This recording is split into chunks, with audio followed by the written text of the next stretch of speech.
ஏண்டி நான் காலையில எழுந்திருச்சு எவ்வளவு நேரம் ஆச்சு, இன்னும் எனக்கு குடிக்க எதுவும் தரல. அப்படி என்னதான் பண்ற? தோ வந்துட்டாங்க, இந்தாங்க காஃபி. ஆமா, இவ்வளவு காலையில எழுந்திருச்சு அப்படி என்ன தான் பண்றாளோ, இன்னும் குடிக்க எதையும் தரல. அவன் ஏதோ கேக்குறா, இவ உள்ளார என்ன தான் பண்றாளோ. பால் வாங்க கொஞ்சம் லேட் ஆயிடுச்சு அத்தை.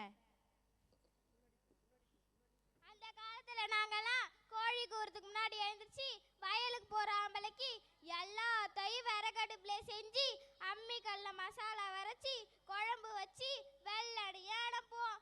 இப்போ என்னடானா எல்லாத்தையும் ஒரு மிஷினே செய்து இதை செய்யறதுக்கு கூட அவளுக்கு வலிக்குதா.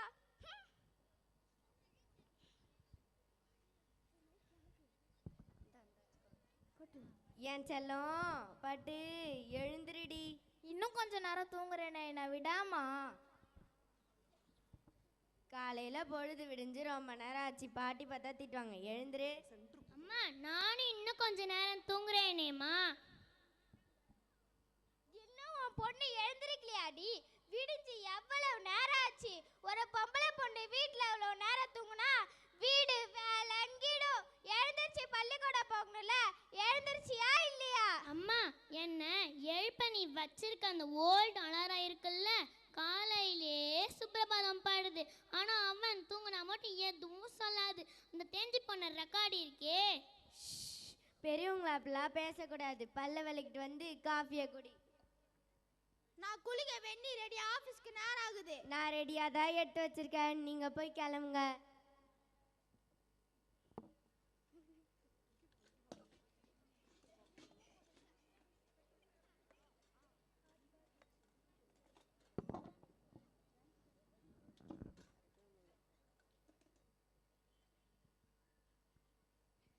இந்தாங்க டிஃபன்.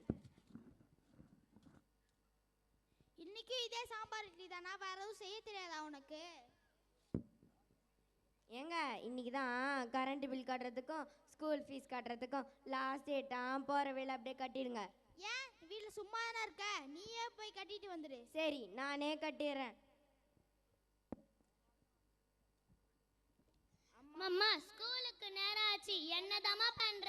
வாமா சீக்கிரம். தோ வந்துட்டேன், வாங்க போலாம்.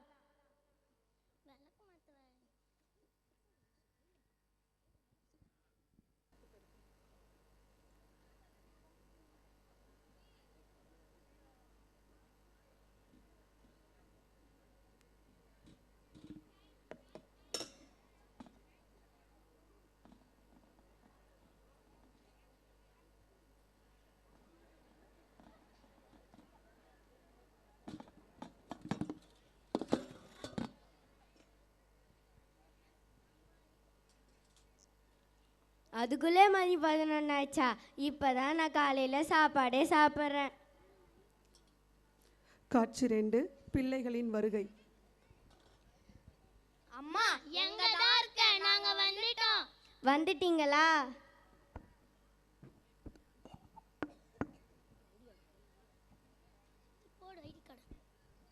இந்தாங்க ஸ்நாக்ஸ், இதை சாப்பிட்டுட்டு ஹோம்ஒர்க் முடிங்க. ஸ்கூல் விட்டு வந்தோடனே எல்லாத்தையும் அப்படியே போட்டு வச்சிடுறீங்க. அம்மா, எங்க ஸ்கூல்ல டான்ஸ் கிளாஸ் நடத்துறாங்கம்மா, நான் சேர்ந்துக்கவா? அப்பா வரட்டும், கேட்டுட்டு சொல்கிறேன். என்ன டான்ஸ் கிளாஸா? அதெல்லாம் ஒண்ணு வேண்டாம். பொட்ட புள்ள ஆட்ட ஆட போனா 4 பேரு 4 விதமா பேசுவாங்க. இந்த டான்ஸ் கின்ஸ் எல்லாம் விட்டுட்டு படிக்கிற வழியை பாரு. அம்மா, நான் 2 நாளுக்கு டூர் போறேன். எங்க ஸ்கூல்ல இருந்து கூட்டு போறாங்க. அதுக்கு ஒரு 2000 ரூபாய் வேணும். என்ன 2000மா? அதெல்லாம் ஒன்று வேண்டாம். ஏன் வேண்டாம்? ஆம்பளை புள்ள வெளியே 4 இடத்துக்கு போய் பழகுனாதான் உலக நாட்டு நடப்பை பத்தி தெரிஞ்சுக்க முடியும். நீ போய் வாக்கன்னு, நான் உன் ரப்பங்கிட்ட பேசுறேன். அம்மா, நான் டியூஷனாவது போகட்டுமா? என் ஃப்ரெண்ட்ஸ் எல்லாரும் பக்கத்து தெருவில் அண்ணன் கிட்ட படிக்கிறாங்கம்மா, நானும் போறேனேம்மா. என்ன டியூஷனா? நான் உன்னை பள்ளிக்கூடத்துக்கே அனுப்ப வேணான்னு சொல்றேன். நீ என்னடானா டியூஷன் போறியா? பள்ளிக்கூடத்துல என்ன சொல்லி கொடுக்குறாங்களோ அதை படிச்சா மட்டும் போதும். நீ ஒன்னும் டியூஷன் போய் கலெக்டரால ஆக வேண்டாம். ஏன் அத்தை, டியூஷன் போனால் என்ன தப்பு? அடி போடி, நீ எவ்வளவுதான் புள்ளைய படிக்க வச்சுனாலும் வேற வேற வீட்டுக்கு போனதுக்கு அப்புறம் உன்ன மாதிரியும் என்ன மாதிரியும் நம்மள மாதிரியும் அடுப்பு தானே ஊத போறா? ஏன் அத்தை, 2 பசங்களையும் ஒரே மாதிரி பாருங்க. ஏன் அவன் முன்னாடி அவளை இவ்வளவு தாழ்த்தி பேசுறீங்க? அப்புறம் அவன் பெரியவனானா எப்படி அவளை மதிப்பான்? நீ என்னதான் சொன்னாலும் இந்த சமுதாயம் ஆண்களை உயர்த்தியும் பெண்களை மட்டம் தட்டினா பேசுறாங்க. என்னதான் ஊர்க்குறி உயர உயர பறந்தாலும் பருந்தாக முடியாது, தெரியுமா? உங்களெல்லாம் திருத்தவே முடியாதத. நீ எப்படி திருத்திட்டாலும்.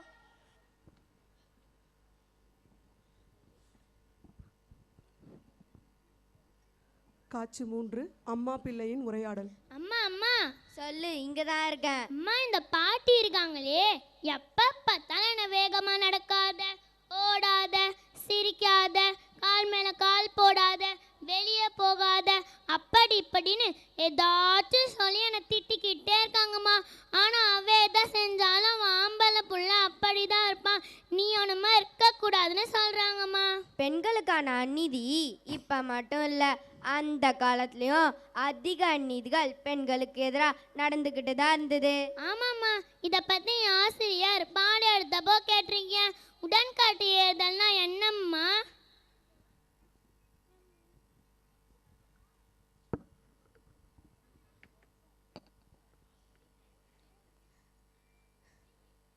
கணவனை இழந்த ஒரு பெண் அக்காலத்தில் உயிர் வாழவே முடியாது. ஏன்னா கணவனின் சடலத்தை எரிக்கும் போது உயிரோடு இருக்கும் அவளையும் தீயில் தள்ளி கொன்று விடுவார்கள். கணவனை இழந்த பெண் அச்சமுதாயத்தில் வாழும் தகுதியற்றவளாக ஆகிவிடுகிறாள்.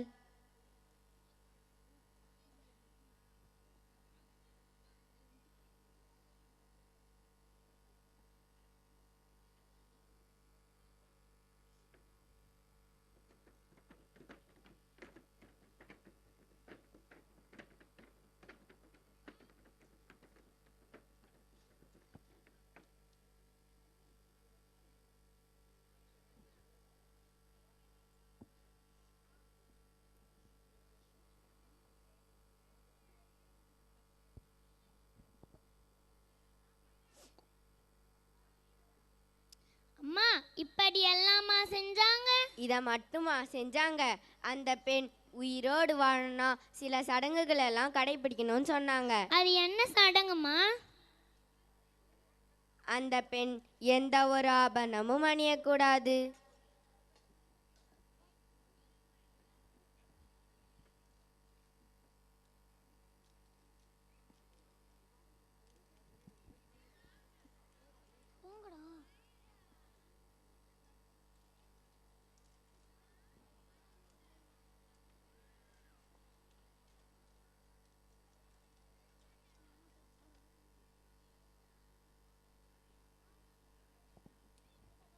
வெள்ளப்படவை மட்டும்தான் அணியணும்.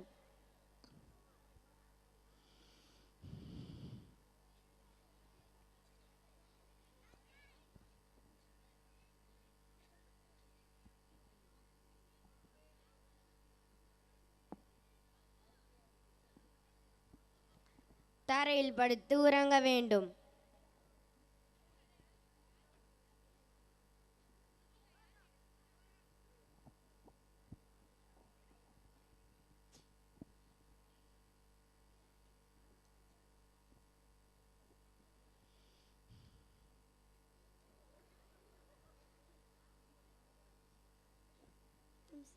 நாவுக்கு ருசியாக எதுவும் சாப்பிடக்கூடாது.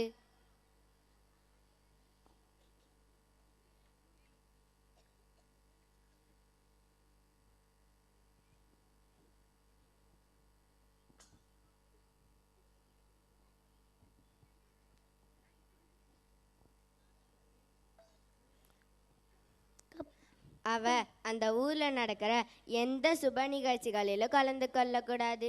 அவளை ஒதுக்கியே தான் வச்சிருப்பாங்க.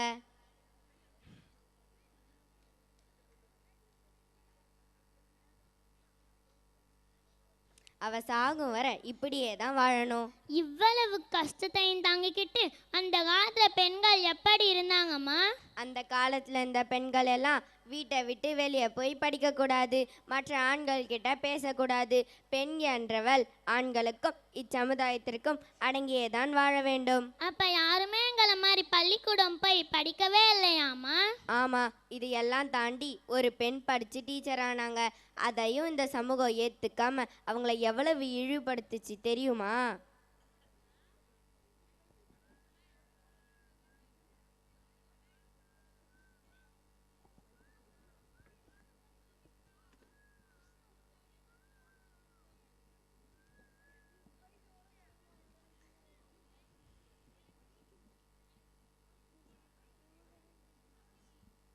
பெண்ணாசிரியர் பள்ளிக்கூடம் செல்லும்போது எல்லாரும் அவங்க மேலே சேர வாரி இறைச்சாங்க.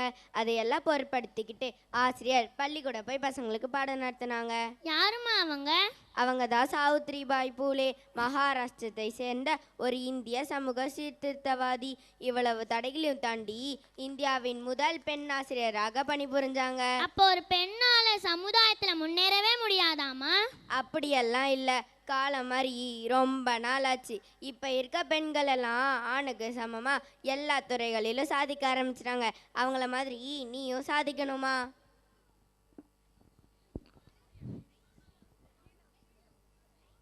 காட்சி 4 பிள்ளைகளின் உரையாடல். ஏய் அம்மா எங்க? அம்மா வெளியில போயிருக்காங்க. நீ போய் தண்ணி கொண்டா. ஏன்? நான் விளையாண்டு தானே இருக்கேன். நீ ஏன் போய் மண்டு கூடியா? அதை கூட நான் செய்ய முடியாதா? அதெல்லாம் என்னால் செய்ய முடியாது. இந்த வேலையெல்லாம் நீ தானே செய்யணும். நீயே போய் எடுத்துட்டு வா. ஏன்? ஒரு பொண்ணு எந்த வேலையெல்லாம் செய்யணும், எதெல்லாம் செய்யக்கூடாதுன்னு ஏதாவது சட்டம் இருக்கா என்ன? ஆமாம், கண்டிப்பா. அப்படின்னா ஆணும் பெண்ணும் சமம் இல்லையா? இல்லவே இல்லை. ஏன்? ஏன்னா ஆணுக்கு ஒரு இது இருக்கு, பெண்ணுக்கு ஒரு இது இருக்கு. என்னது அது? பெண்கள் உடல் அளவில் வலிமை இல்லாதவங்க. அவங்களால எந்த வலிமையான வேலையும் செய்ய முடியாது. எங்களால முடியாதுன்னு நினைச்ச அடிமை காலையெல்லாம் மேலே ஏறி போச்சு. உங்களுக்கு சமமா எல்லாத்தையும் எங்களால செய்ய முடியும். இதை கூடவா என்ன நீ புரிஞ்சுக்கல? சமூகத்தின் அத்தனை முட்டுக்கடைகளோட சேர்ந்து நிலவிலேயே காலை வச்சுட்டோம். நீ கொஞ்சம் அக்கடை சூடு.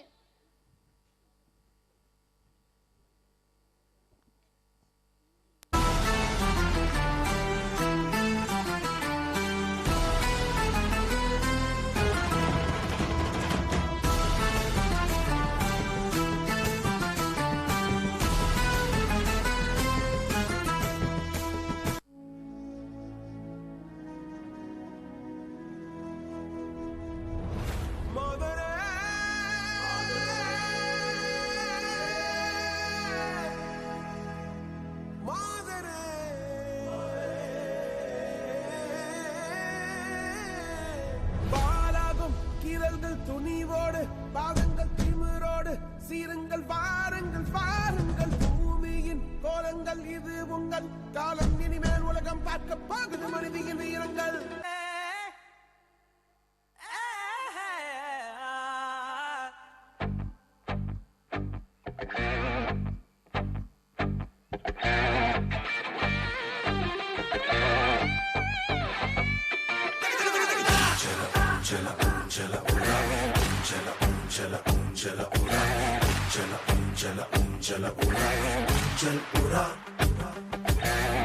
உன்னை விட்டால் உன்னை வெல்ல யாரும் இந்த மண்ணில் இல்லை என்று சொல்ல நீ இன்று வா. அப்துல் கலாம் சொன்னார் ஒன்று, தானா காண வேண்டும் என்று உண்மையாக நீ வென்று வா.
ஜெயிச்சிருவேன்னு சொன்னா கேட்காது, ஆனா ஜெயிச்சவன் சொன்னா கேட்கும். நீ எது பேசுறதா இருந்தாலும் ஜெயிச்சுட்டு பேசு.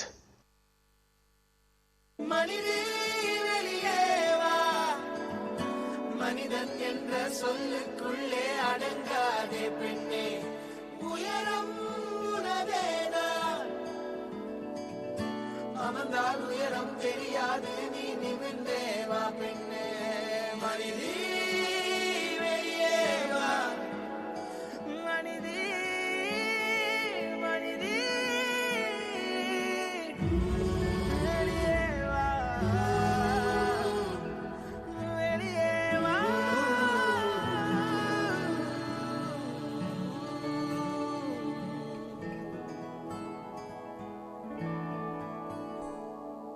உன்னை குத்திப்பார் அது திறக்கும், சிறகை நீட்டிப்பார் சீமெடுக்காதே அவனுக்கும். உன்னை குத்திப்பார் அது திறக்கும், சிறகை நீட்டிப்பார் சீமெடுக்காதே அவனுக்கும். உன்னை குத்திப்பார் வெளியே வா, மனிதே வெளியே வா. உன்னை மனிதே வெளியே வா, மனிதே வெளியே வா.